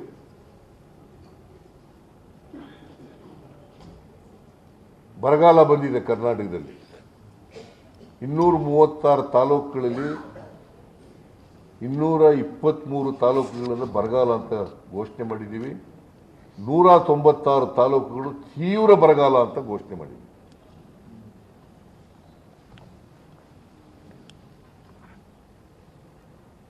ಸೆಪ್ಟೆಂಬರ್ 23ರಲ್ಲಿ ಸೆಂಟ್ರಲ್ ಟೀಮ್ ಬಂತು. ನಾವು ಮೆಮೊರಾಂಡಮ್ ಎಲ್ಲ ಕೊಟ್ಟಿದ್ದೀವಿ. ಸೆಂಟ್ರಲ್ ಟೀಮ್ ಬಂತು. ಅವರು ವಿಸಿಟ್ ಮಾಡಿ 4 ದಿನ ವಿಸಿಟ್ ಮಾಡಿ ಕೇಂದ್ರ ಸರ್ಕಾರಕ್ಕೆ ರಿಪೋರ್ಟ್ ಕೊಟ್ಟಿದ್ದಾರೆ. There is a committee under the chairmanship of Home Minister Sri Amit Shah. ನಮ್ಮ ಮಿನಿಸ್ಟ್ರಿಗಳು ಭೇಟಿ ಮಾಡಲಿಕ್ಕೆ ಪ್ರಯತ್ನ ಮಾಡಿ ಕೊನೆಗೆ ಕಾದಿರುವಳು ಶಬರಿ ಅನ್ನೋ ರೀತಿಯಲ್ಲಿ ಕೊಟ್ಟರು ಭೇಟಿ ಮಾಡೋಕ್ಕೆ.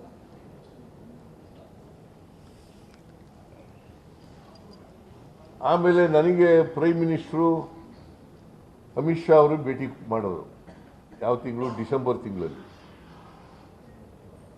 ಭೇಟಿ ಕೊಟ್ಟು ಟೈಮ್. ಆಗ ಡಿ ಕೆ ಶಿವಕುಮಾರ್ ಕೂಡ ಪ್ರತ್ಯೇಕವಾಗಿ ಭೇಟಿ ಮಾಡಿದರು, ನಾನು ಕೃಷ್ಣ ಬೈರೇಗೌಡ ಭೇಟಿ ಮಾಡಿದ್ದು ಮುಖ್ಯಮಂತ್ರಿಗಳಿಗೆ ಪ್ರಧಾನಮಂತ್ರಿಗಳಿಗೆ ಮತ್ತು ಅಮಿತ್ ಶಾ ಅವರಿಗೆ, ಚೇರ್ಮನ್ಗೆ. ಅಮಿತ್ ಶಾ ಅವರು ಹೇಳಿದ್ರು ನಾವು 20ನೇ ತಾರೀಕು ಭೇಟಿ ಮಾಡಿದ್ದೆ, ಡಿಸೆಂಬರ್ 20ಕ್ಕೆ. ಅಮಿತ್ ಶಾ ಅವರು ಹೇಳಿದ್ರು 23ಕ್ಕೆ ಮೀಟಿಂಗ್ ಕರೆದಿದ್ದೀನಿ, ನಾವು ಅವತ್ತು ಒಂದು ತೀರ್ಮಾನ ಮಾಡ್ತೀವಿ ಅಂತ ಹೇಳಿದ್ರು. ಇವತ್ತಿನವರಿಗೆ ಒಂದು ಸಾರಿ ಮೀಟಿಂಗ್ ಫಿಕ್ಸ್ ಮಾಡಿದ್ರು, ಪುನಃ ಮೀಟಿಂಗ್ ಕರೀಲಿಲ್ಲ. ಪ್ರೈಮ್ ಮಿನಿಸ್ಟ್ರು ಇಲ್ಲಿ ಬೆಂಗಳೂರು ಬಂದಿದ್ದಾಗ ನಾನು ಜ್ಞಾಪಕ ಮಾಡಿದೆ ಮತ್ತೆ, ಇದರಲ್ಲಿ ಬೋಯಿಂಗ್ ದೇವನಹಳ್ಳಿ ಏರ್ಪೋರ್ಟ್ ಹತ್ರ ಒಂದು ಫಂಕ್ಷನ್ ಬಂದಿದ್ದಾಗ ಜ್ಞಾಪಕ ಮಾಡಿದೆ. ಪುನಃ ಹೇಳ್ತೀವಿ ಅಂತಂದ್ರು, ಇವತ್ತಿನವರೆಗೆ ಮಾಡಿಲ್ಲ.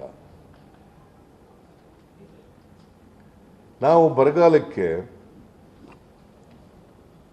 ಸುಮಾರು 35,000 ಕೋಟಿ ರೂಪಾಯಿ ನಷ್ಟ ಆಗಿದೆ ನಮಗೆ, ಬೆಳೆ ನಷ್ಟ.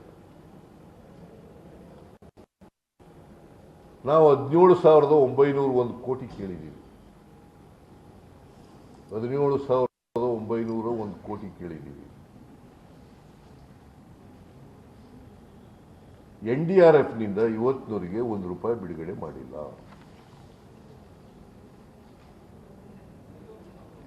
ಈ NDRFನಲ್ಲೂ ಕೂಡ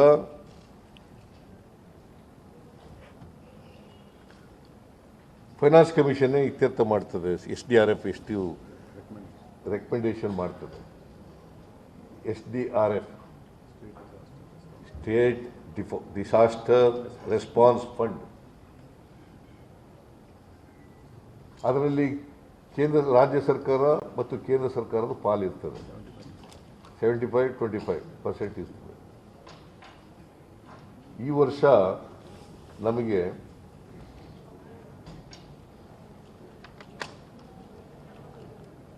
ಕರ್ನಾಟಕಕ್ಕೆ 697 ಕೋಟಿ ಸೆಂಟ್ರಲ್ ಶೇರ್, 697 ಕೋಟಿ ಸೆಂಟ್ರಲ್ ಶೇರ್, 232 ಕೋಟಿ ಸ್ಟೇಟ್ ಶೇರ್ ಸೇರಿ ಒಟ್ಟು ನಮಗಿರ್ತಕ್ಕಂಥದ್ದು 929.61 ಕೋಟಿ. ಇದು SDRF, this is not NDRF. NDRFನಲ್ಲಿ ನಮಗೆ ಇಂಥ ಪ್ರವಾಹ ಬಂದಾಗ, ಬರಗಾಲ ಬಂದಾಗ ಆ NDRF ದುಡ್ಡಿನ ಇಷ್ಟು ಇಡಬೇಕು ಅಂತ ಇರ್ತದೆ, ಅದರಲ್ಲಿ ಕೊಡಬೇಕು.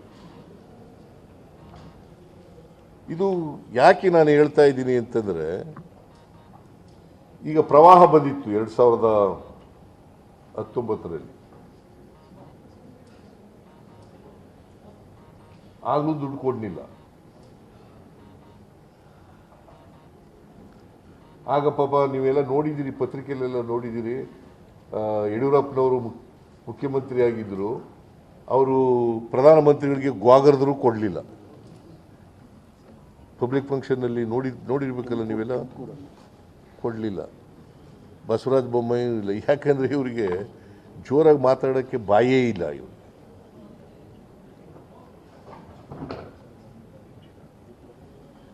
ಆಗಲೂ ಕೊಡಲಿಲ್ಲ, ಪ್ರವಾಹ ಬಂದಾಗ ಕೊಡಲಿಲ್ಲ.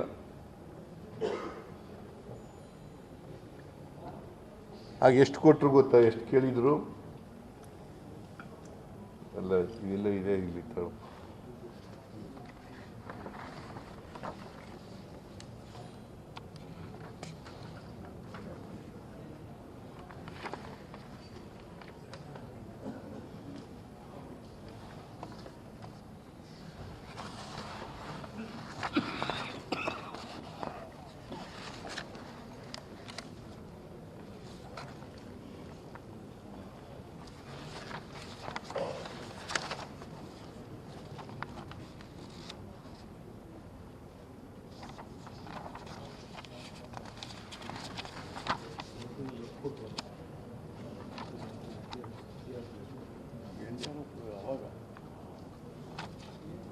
ಆಗ ಎಷ್ಟೋ ಕೊಟ್ಟಿದ್ರು ಬರ್ಕೊಂಡಿದ್ದೀನಿ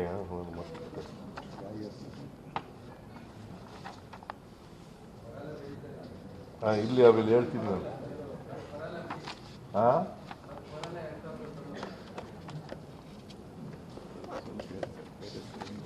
ಬೇಡ ಬೇಡ. ಆಮೇಲೆ ಇದನ್ನು ಮಾಡುವಾಗ, ಈ ಹಂಚಿಕೆ ಮಾಡುವಾಗ ಏನು ಮಾಡ್ತಾರೆ ಅಂತಂದರೆ, ಜನಸಂಖ್ಯೆ ನೋಡ್ತಾರೆ. 5 ಮಾನದಂಡಗಳನ್ನು 6 ಮಾನದಂಡಗಳನ್ನು ಇಟ್ಕೊಂಡಿದ್ದಾರೆ. ಒಂದು ಜನಸಂಖ್ಯೆ, ಇನ್ನೊಂದು ವಿಸ್ತೀರ್ಣ, ಮತ್ತು ಇನ್ನೊಂದು ನ್ಯಾಷನಲ್ ಲೆವೆಲ್ನಲ್ಲಿ ಇಂಡಿವಿಜುವಲ್ ಇನ್ಕಮ್ ಇದೆಷ್ಟಿರ್ತದೆ ಅಂತ, ಆಮೇಲೆ ಅರಣ್ಯ ಪ್ರದೇಶ ಎಷ್ಟಿದೆ ಅಂತ, ತೆರಿಗೆ ಮತ್ತು ಹಣಕಾಸಿನ ಪರಿಸ್ಥಿತಿ, ಆಮೇಲೆ ಸಮುದಾಯದ ಅಭಿವೃದ್ಧಿ. ಇವು 6 ಮಾನದಂಡಗಳು. ಸೊ ನಾರ್ಮಲಿ 1971 ಸೆನ್ಸಸ್ ಇದೆಯಲ್ಲ, ಅದ್ರ ಪ್ರಕಾರ ಮಾಡ್ತಿದ್ರು, ಹಿಂದೆ ಎಲ್ಲ ಮಾಡ್ಕೊಬಂದಿದ್ರು. ಇವರು 15ನೇ ಹಣಕಾಸಿನ ಆಯೋಗದಲ್ಲಿ 2011ನೇ ಇದನ್ನು ತಗೊಂಡಿದ್ದಾರೆ. ಸಾಮಾನ್ಯವಾಗಿ ಜನಸಂಖ್ಯೆ ನಾವೆಲ್ಲ ಕಂಟ್ರೋಲ್ ಮಾಡಿದ್ದೀವಿ, ಫ್ಯಾಮಿಲಿ ಪ್ಲ್ಯಾನಿಂಗ್ ಎಲ್ಲ. ಉತ್ತರ ಭಾರತದಲ್ಲಿ ಕಂಟ್ರೋಲ್ ಮಾಡಲಿಲ್ಲ. ಫ್ಯಾಮಿಲಿ ಪ್ಲ್ಯಾನಿಂಗು ಉತ್ತರ ಭಾರತದಲ್ಲಿ ಮಾಡಲಿಲ್ಲ. ಈಗ ಉತ್ತರ ಪ್ರದೇಶ, ಬಿಹಾರ, ಮಧ್ಯಪ್ರದೇಶ, ರಾಜಸ್ಥಾನ ಈ ಪ್ರದೇಶಗಳಲ್ಲಿ ಮಾಡಲಿಲ್ಲ. ನಮ್ಮ ದಕ್ಷಿಣ ಭಾರತದಲ್ಲಿ ಫ್ಯಾಮಿಲಿ ಪ್ಲ್ಯಾನಿಂಗ್ ಭಾಳ ಚೆನ್ನಾಗಿ ಮಾಡಿದ್ದೀವಿ, ಮತ್ತು ಜನಸಂಖ್ಯೆ ಸ್ಫೋಟ ಆಗದ ರೀತಿ ನೋಡ್ಕೊಳ್ತಕ್ಕಂಥ ಕೆಲಸ ಮಾಡಿದ್ದೀವಿ. ಇವು ಮಾನದಂಡಗಳು: ಜನಸಂಖ್ಯೆ, ವಿಸ್ತೀರ್ಣ, ರಾಜ್ಯಗಳ ವಿಸ್ತೀರ್ಣ ಎಷ್ಟಿದೆ, ವರಮಾನ ಎಷ್ಟಿದೆ, ವರಮಾನದ ಅಂತರ ಎಷ್ಟಿದೆ, ಆಮೇಲೆ ಅರಣ್ಯ ಪ್ರದೇಶ ಎಷ್ಟಿದೆ, ತೆರಿಗೆ ಮತ್ತು ಹಣಕಾಸಿನ ಪರಿಸ್ಥಿತಿ ಹೆಂಗಿದೆ ರಾಜ್ಯದಲ್ಲಿ, ಆಮೇಲೆ ಸಮುದಾಯದ ಅಭಿವೃದ್ಧಿ ಎಷ್ಟರ ಮಟ್ಟಿಗಾಗಿದೆ. ಏನಾಗಿದೆ ಅಂತಂದರೆ, ನಮ್ಮ ಇದು ಮೊಟ್ಟೆ, ಕೋಳಿ ಚಿನ್ನದ ಮೊಟ್ಟೆ ಇಡ್ತದೆ ಅಂತ ಕೋಳಿನೇ ಕೂದಾಕ್ಬಿಡೋದು. ಹಂಗಾಗಬಾರ್ದು ಅನ್ನೋದು ನಮ್ಮದು ಅಷ್ಟೇ. ಕೋಳಿ ಚಿನ್ನದ ಮೊಟ್ಟೆ ಇಡ್ತದೆ ಅಂತೇಳಿ ಕೋಳಿನೇ ಕೂದ್ಬಿಡೋದು, ಮತ್ತು ಮೊಟ್ಟೆಯಲ್ಲಿ ಇಡ್ತದೆ ಅದು, ಇನ್ನು ಮುಂದೆ ಮೊಟ್ಟೆನೇ ಇಡಲ್ಲ. ಹಂಗಾಗಬಾರ್ದು. ಹಾಲು ಕೊಡ್ತದೆ ಜಾಸ್ತಿ ಅಂತ ಕೆಚ್ಚಲೇ ಕೂದ್ಬಿಡೋದು, ಹಂಗಾಗಬಾರ್ದು. ಹಂಗಂತೇಳಿ ನಮ್ಮ ರಾಜ್ಯಗಳಲ್ಲಿ ಅಭಿವೃದ್ಧಿ ಆಗಿರ್ತಕ್ಕಂಥ ಅಭಿವೃದ್ಧಿಯೇತರ ರಾಜ್ಯಗಳಿಗೆ ಅನ್ಯಾಯ ಆಗಬಾರ್ದು.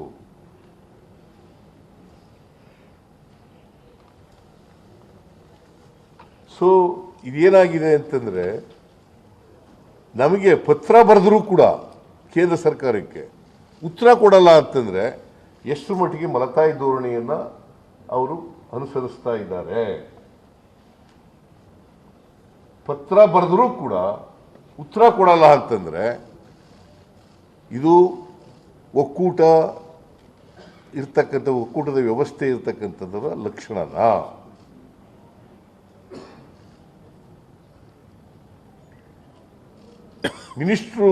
ಕನ್ಸರ್ನ್ ಮಿನಿಸ್ಟ್ರುಗಳು ಭೇಟಿ ಮಾಡ್ತೀವಿ ಅಂದರು, ಭೇಟಿ ಮಾಡೋಕ್ಕೆ ಅವಕಾಶ ಕೊಡಲಿಲ್ಲ ಅಂತಂದರೆ ಇದು ಒಕ್ಕೂಟದ ವ್ಯವಸ್ಥೆಯ ಲಕ್ಷಣನಾ? ಬರಗಾಲ ಬಂದು 4 ತಿಂಗಳಾಯ್ತಾ ಬಂತು, ಇವತ್ತಿನವರೆಗೂ ಒಂದು ಬಿಡುಗಡೆ ಮಾಡಲಿಲ್ಲ ಅಂತಂದರೆ ಕೇಂದ್ರ ಸರ್ಕಾರ ಮಲತಾಯಿ ಧೋರಣೆ ಅಲ್ವಾ ಇದು ಅಂತಕ್ಕಂಥದ್ದನ್ನು ಹೇಳಬೇಕಾಗ್ತದೆ. ನಮ್ಮ ತೆರಿಗೆ ಪಾಲಿನಲ್ಲಿ, ಹಂಚಿಕೆಯಲ್ಲಿ ಸರಿಯಾದ ರೀತಿಯಲ್ಲಿ ನಮಗೆ ನ್ಯಾಯ ಸಿಕ್ಕಿಲ್ಲ, ಅನ್ಯಾಯ ಆಗಿದೆ. 14ನೇ ಹಣಕಾಸಿಗೂ 15ನೇ ಹಣಕಾಸಿಗೂ ದೊಡ್ಡ ಅನ್ಯಾಯ ಆಗಿದೆ. ಇವೆಲ್ಲ ವಿಚಾರಗಳನ್ನು ಮುಂದಿಟ್ಟುಕೊಂಡು ನಾವು ಪ್ರತಿಭಟನೆ ಮಾಡೋದು. It is not BJP versus Congress. ಒಕ್ಕೂಟದ ವ್ಯವಸ್ಥೆಯಲ್ಲಿ ಆಡ್ತಕ್ಕಂಥ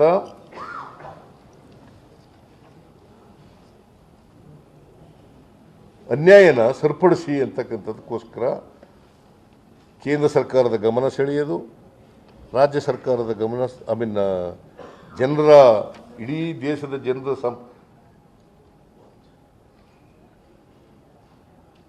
ನಾನು ಉತ್ತರ ರಾಜ್ಯಗಳಿಗೆ ಅನುದಾನ ಕೊಡಬೇಡಿ ಅಂತ ಹೇಳಲ್ಲ, ಬಡ ರಾಜ್ಯಗಳಿಗೆ ಸ್ವಲ್ಪ ಹೆಚ್ಚು ಕೊಡಿ ಅಂತ ಹೇಳೋನು ನಾನು. ಯಾವ ರಾಜ್ಯ ಅಭಿವೃದ್ಧಿ ಆಗಿಲ್ಲ ಅಂಥ ರಾಜ್ಯಗಳಿಗೆ ಸ್ವಲ್ಪ ಹೆಚ್ಚು ಕೊಡಿ ಅಂತ ಹೇಳೋದು. ಆದರೆ ನಮ್ಮ ರಾಜ್ಯಗಳಿಗೆ ದೊಡ್ಡ ಅನ್ಯಾಯ ಮಾಡಿಬಿಟ್ಟು ಅವಕ್ಕೆ ಮಾಡಬೇಕು ಅಂತ ಅಲ್ಲ ಅದರ ಅರ್ಥ. ನೀವು ಉತ್ತರ ರಾಜ್ಯಗಳಿಗೂ ಕೊಡಿ ಹೆಚ್ಚಾಗಿ, ಬಟ್ ನಮ್ಮ ರಾಜ್ಯಗಳಿಗೆ, ದಕ್ಷಿಣದ ರಾಜ್ಯಗಳಿಗೆ, ವಿಶೇಷವಾಗಿ ಕರ್ನಾಟಕಕ್ಕೆ ಆಗಿರ್ತಕ್ಕಂಥ ಅನ್ಯಾಯ ಸರಿಪಡಿಸಿ. ಬರಗಾಲದಲ್ಲಿ ಒಂದು ಪೈಸೆ ಇವತ್ತಿನವರೆಗೆ ಬಿಡುಗಡೆ ಮಾಡಿಲ್ಲ, ಕೊಡಿ.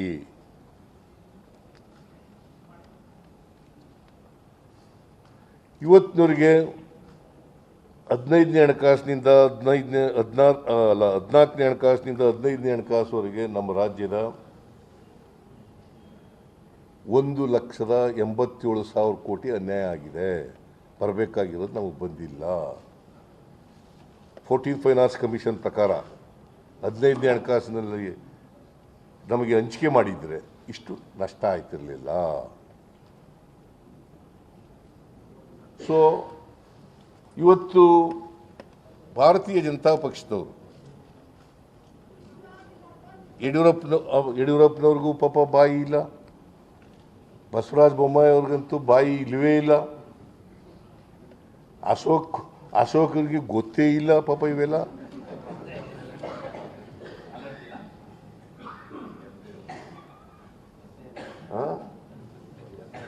ಪ್ರಹ್ಲಾದ್ ಜೋಶಿ ಕೇಂದ್ರದಲ್ಲಿ ಮಂತ್ರಿ ಆಗಿದ್ದಾರೆ, ನಮ್ಮ ಎಂತೆವಳು ಅಮ್ಮ ಶೋಭಾ ಕರಂದ್ಲಾಜೆ ಮಂತ್ರಿ ಆಗಿದ್ದಾರೆ, ಎಂತೆವರು ಕೂಬಾ ಮಂತ್ರಿ ಆಗಿದ್ದಾರೆ.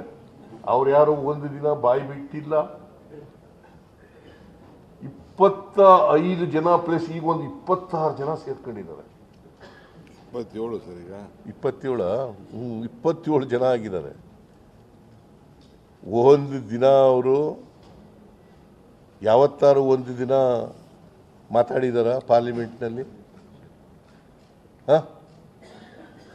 ಮತ್ತು ಇವೆಲ್ಲ ಅನ್ಯಾಯ ಅಲ್ವಾ ರಾಜ್ಯಕ್ಕೆ? ಜನ ಇವ್ರಿಗೆ ಆಶೀರ್ವಾದ ಮಾಡಿ ಕಳಿಸಿದ್ರೆ ಕರ್ನಾಟಕಕ್ಕೆ ಅನ್ಯಾಯ ಆಗ್ತಾ ಇದ್ರೂ ಕೂಡ ಕಣ್ಣು ಮುಚ್ಕೊಂಡು ಕೂತ್ಕೊಂಡ್ರೆ ಏನು ಮಾಡಬೇಕು? ಆಮೇಲೆ ಫೈನಾನ್ಸ್ ಮಿನಿಸ್ಟ್ರು ನಮ್ಮ ರಾಜ್ಯದವರೇ, ನಮ್ಮ ರಾಜ್ಯದಿಂದ ರಾಜ್ಯಸಭೆಗೆ ಹೋಗಿರೋದು. ಅವರೇ ಅನ್ಯಾಯ ಮಾಡಿದ್ರೆ ಏನು ಮಾಡೋದು? 11,495 ಕೋಟಿ ಇವ್ರ ಕೈನಲ್ಲೇ ತಿರಸ್ಕಾರ ಆಯಿತು.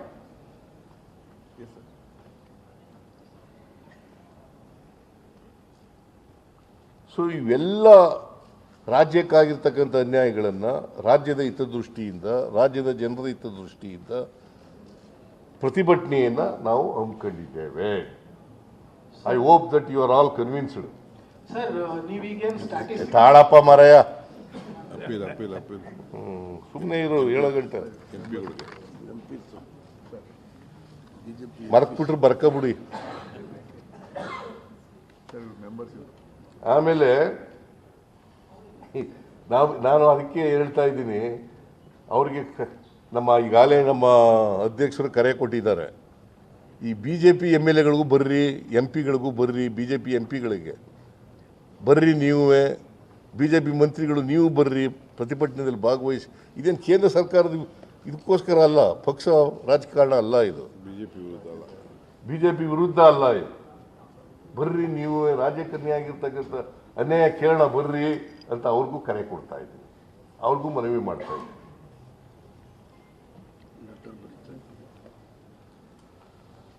I hope that you are all convinced ಅನ್ಯಾಯ ಅಂತ, ಮತ್ತು ಈಗಾಗಿರ್ತಕ್ಕಂಥ ಎಲ್ಲ ಅನ್ಯಾಯನ ಸರಿಪಡಿಸಿ ಅಂತ ಹೇಳ್ತೀವಿ. ಎಸ್, ನೆಕ್ಸ್ಟ್ ಇವನು ಕೆಂಪರಂಗಿ ಸರ್, ಬಿಜೆಪಿ ಅವರು ನಿಮ್ಮ ವಿರುದ್ಧ ಒಂದು ಆರೋಪ ಮಾಡಿದ್ರು ನಿಮ್ಮ ಸುದ್ದಿಗೋಷ್ಠಿಗೂ ಮೊದಲು. ಯಾರು? ಇಲ್ಲಿ ಸರ್ ನೀನು ಹೇಳಪ್ಪ.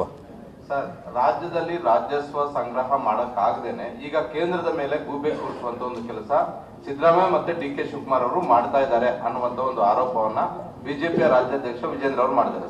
ಫಸ್ಟ್ ಆಫ್ ಆಲ್, ವಿಜೇಂದ್ರನಿಗೆ ಈ ತೆರಿಗೆ ಎಷ್ಟು ಅನ್ಯಾಯ ಆಗಿದೆ ಅನ್ನೋದು ಗೊತ್ತಿದ್ದಾಗಿಲ್ಲ. ಗೊತ್ತಾಯ್ತಾ? ನಾನು ಅಂಕಿಅಂಶಗಳ ಮೂಲಕ ಹೇಳಿದ್ದೀನಿ. I hope that you have understood the figures that I have mentioned. ಅವ್ರಿಗೆ ಇವೆಲ್ಲ ಗೊತ್ತಿದ್ದ ಅಂಕಿಅಂಶಗಳು ಹೇಳಿದ್ರು ಅವರು. ಅಲ್ಲ, ಬರೀ ಸುಮ್ಮನೆ ಏನು ಜನರಲ್ ಆಗಿ ಹೇಳೋದಲ್ಲಯ್ಯ, ಈ ಫ್ಯಾಕ್ಟ್ಸ್ ಫಿಗರ್ಸ್ ಎಲ್ಲ ಹೇಳಿದ್ರಾ? Please ask him. Okay, next. Sir ಒಂದು ವಿಚಾರ, ತಾಳ್ರಿ.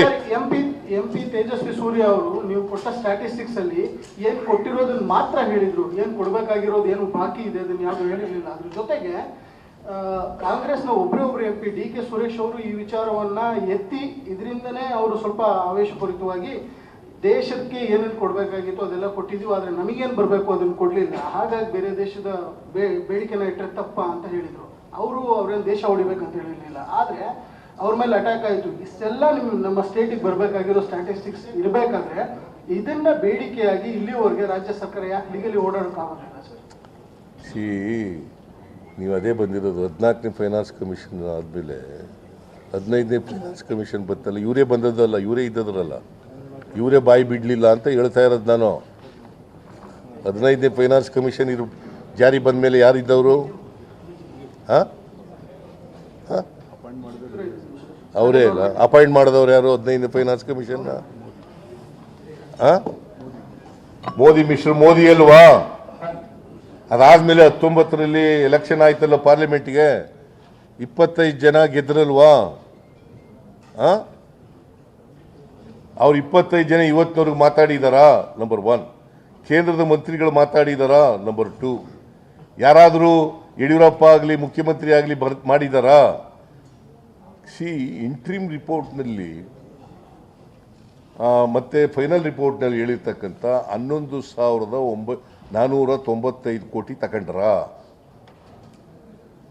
ಅದು ಹೋಯ್ತಲ್ಲ, ಕೇಳಿದ್ರ? ಅದರಿಂದ ಕೇಳಲಿಲ್ಲ. ಇದು ಅನ್ಯಾಯ.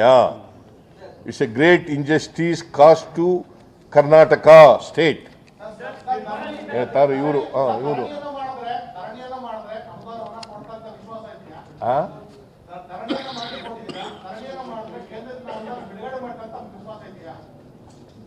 ನಾನು ನ್ಯಾಯ ಸಿಗ್ತದೆ ಅಂತಕ್ಕಂಥ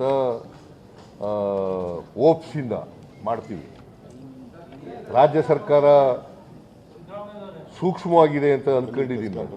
ಕೇಂದ್ರ ಸರ್ಕಾರ ಸೂಕ್ಷ್ಮತೆ ಇದೆ ಅಂತ ಅಂದ್ಕೊಂಡಿದ್ದೀನಿ. ಇನ್ನು ನರೇಂದ್ರ ಮೋದಿಯವರು ಭಾಳ ಮಾತಾಡ್ತಾರೆ ಬಡವರ ಬಗ್ಗೆ, ದಲಿತರ ಬಗ್ಗೆ, ಎಲ್ಲ ಹಿಂದುಳಿದವ್ರ ಬಗ್ಗೆ, ಸಬ್ಕ ಸಾಥ್ ಸಬ್ಕ ವಿಕಾಸ್ ಅಂತ ಹೇಳ್ತಾರೆ, ಮಾಡ್ತಾರೆ ಅಂತ ಅಂದ್ಕೊಂಡಿದ್ದೀನಿ. ಅದಕ್ಕೋಸ್ಕರ ಪ್ರತಿಭಟನೆ ಮಾಡ್ತೀನಿ. ದೇಶದ ಗಮನ ಸೆಳೀಲಿಕ್ಕೆ, ಈ ದೇಶದ ಜನರ ಗಮನ ಸೆಳೀಲಿಕ್ಕೆ.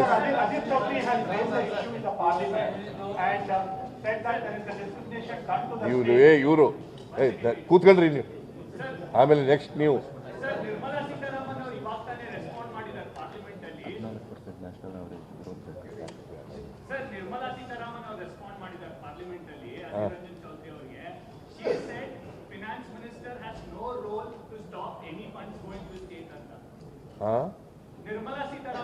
ಆಯ್ತು, 5,300 ಕೋಟಿ ಅನೌನ್ಸ್ ಮಾಡಿದವ್ರು ಯಾರು? ಯಾರ್ರೀ?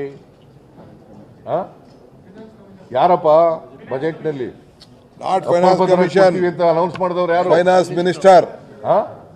ನನ್ other than Mrs Nirmala Sitharaman. Number 1. Number 2, interim ಬಜೆಟ್ನಲ್ಲಿ ಅವರೇ budget report 15 finance commission report ಸ್ವೀಕಾರ ಮಾಡಿದ್ರಲ್ಲ, ಇಂಟ್ರಿಮ್ ಬಜೆಟ್ನಲ್ಲಿ 5,495 ಕೋಟಿ ಕೊಡಬೇಕು ಅಂತ ಹೇಳಿದ್ರು. ಅದನ್ನು ತಿರಸ್ಕಾರ ಮಾಡಿದವ್ರು ಯಾರು? ನಂಬರ್ 2. ನಂಬರ್ 3, 3,000 ಕೋಟಿ ಪೆರಿಫೆರಲ್ ರಿಂಗ್ ರೋಡ್ಗೆ, 3,000 ಕೋಟಿ ಕೆರೆಗಳ ಅಭಿವೃದ್ಧಿಗೆ, ಅದಕ್ಕೆ 3,000 ಕೋಟಿ, ಒಟ್ಟು 11,495 ಕೋಟಿ ಒಟ್ಟು ತಿರಸ್ಕಾರ ಮಾಡಿದವ್ರು ಯಾರು? Please Oscar. ತಾಳ್ರಿ ಅವರು. ನೀನು ತಾಳಪ್ಪ, ಇವನು ಹೇಳ್ತಿದ್ದ ಕೇಳಪ್ಪ, ಇವನೇ. Nirmala Sitharaman says that it is politically motivated by the state governments. You are spending more money on guarantees, and that's the reason your budget is not able to sustain. It is totally incorrect. This is nothing to do with the guarantee scheme. This is nothing to do with the guarantee scheme. when interim budget, I mean interim report was submitted to Srimati Finance Minister, Srimati Finance Minister, these guarantees were not announced. ಅಲ್ಲ announce ಆಗಿತ್ತಾ?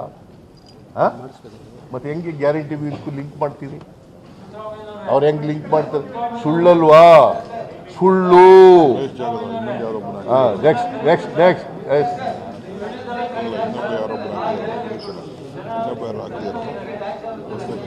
ಏನು ಕೇಳಿಸ್ತಾ ಇಲ್ಲ. ಕೇಳ್ರಿ, ಸುಮ್ನಿರ್ರಿ. ಸುಮ್ನಿರ್ರಿ, ಆಮೇಲೆ ಕೇಳ್ತಾರೆ ಅವರು. ಅವ್ರು ಹೇಳಿದ್ಮೇಲೆ ನೀವು ಕೇಳಿ. ನೆಕ್ಸ್ಟ್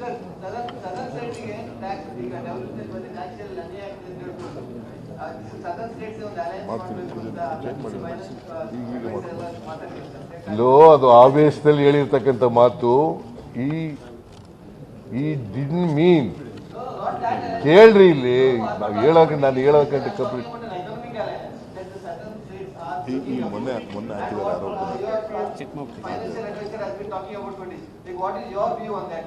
ಯಾವುದ್ರ ಮೇಲೆ?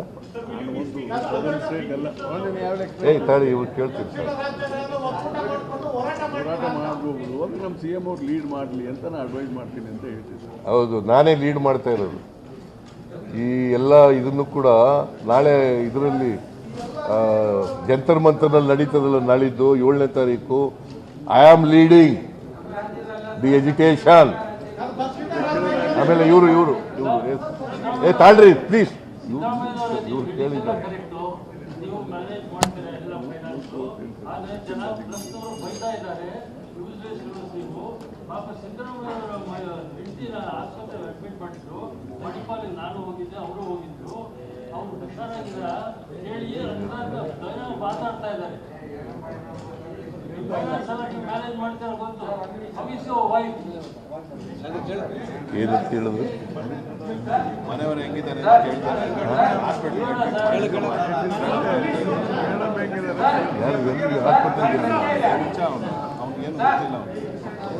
ಕೋವಿಡ್ ಸಂದರ್ಭದಲ್ಲಿ ಏನೋ ಹೇಳ್ತಾವ. ತಾಳ್ರಿ, ಸುಮ್ಮನೆ ಅವ್ರು ಕೇಳ್ತಾವ್ರೆ. ಅವ್ರಾದ್ಮೇಲೆ ನೀ ಕೇಳಮ್ಮ, ಹುಡುಗಿ ಹೆಣ್ಮಗಳೇ ತಾಳಮ್ಮ. ಅವ್ರು ಕೇಳ್ತಾರೆ. ಈಗ ಅವ್ರು ಕೇಳಿದ್ಮೇಲೆ ನೀವು ಕೇಳು ತಾಯಿ. ಅಮಿತ್ ಮಾಳವಿ ಅವರು ಒಂದು ಟ್ವೀಟ್ ಮಾಡಿದ್ದಾರೆ.